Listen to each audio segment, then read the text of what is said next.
Let's get more on this. Joining me live, University of Sydney Professor of the Digital Communications and Culture, Terry Flew. Thanks for your time. Look, Good might be afternoon. electorally popular, and guess what? Anyone it applies to can't vote, of course, but can the state actually do this?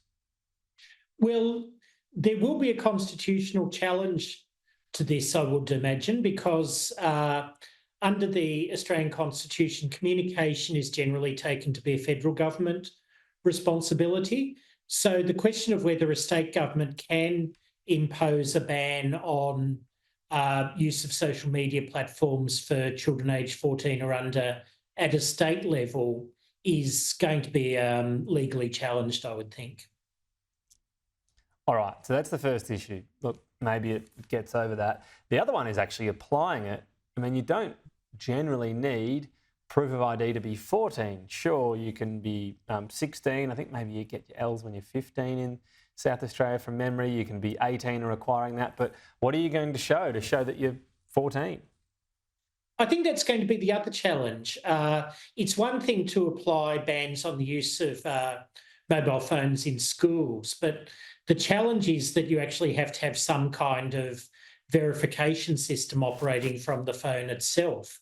And whereas we do have forms of ID around whether people are 18 or not, such as driver's licenses or passports or whatever, we typically don't for those under the age of 18. So it may not be impossible given the way facial recognition technology is going, but it's clearly a lot more difficult because there is not the expectation that we carry, young people carry ID that establishes that they're 14 as compared to 15 or 13 and so on. Views on mobile phones, I mean, frankly, for adults, but in particular for kids, that they range from a major distraction on the sort of good side, I guess. I know they can help you do things, but they are distracting, especially for kids in school, to damaging, to really damaging in terms of what's on there. So if there's that agreement, what other approaches have been used around the world where they've been successful, I guess, in limiting this sort of thing?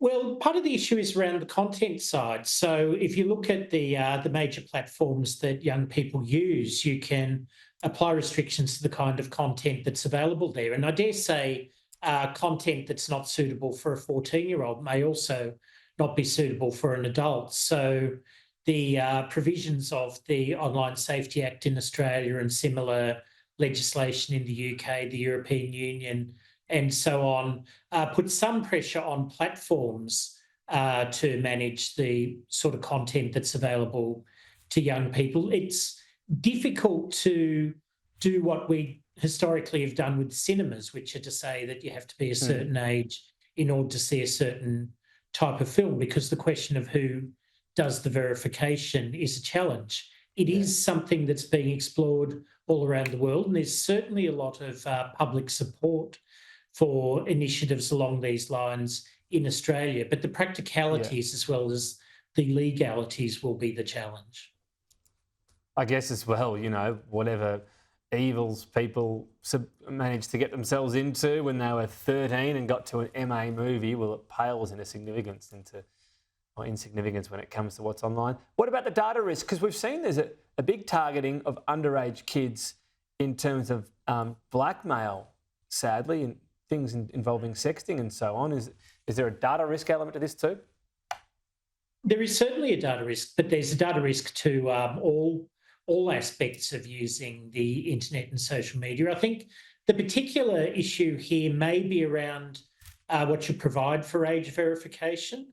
That said, it's not only in the social media environment this is coming up. If you were trying to rent a property at the moment, you provide a huge amount of personal data to those who are renting the property to you. And as we've known from various data breaches that have happened, there are risks with that. So we are balancing questions around verification of suitability on the one hand, and these quite considerable data risks on the other.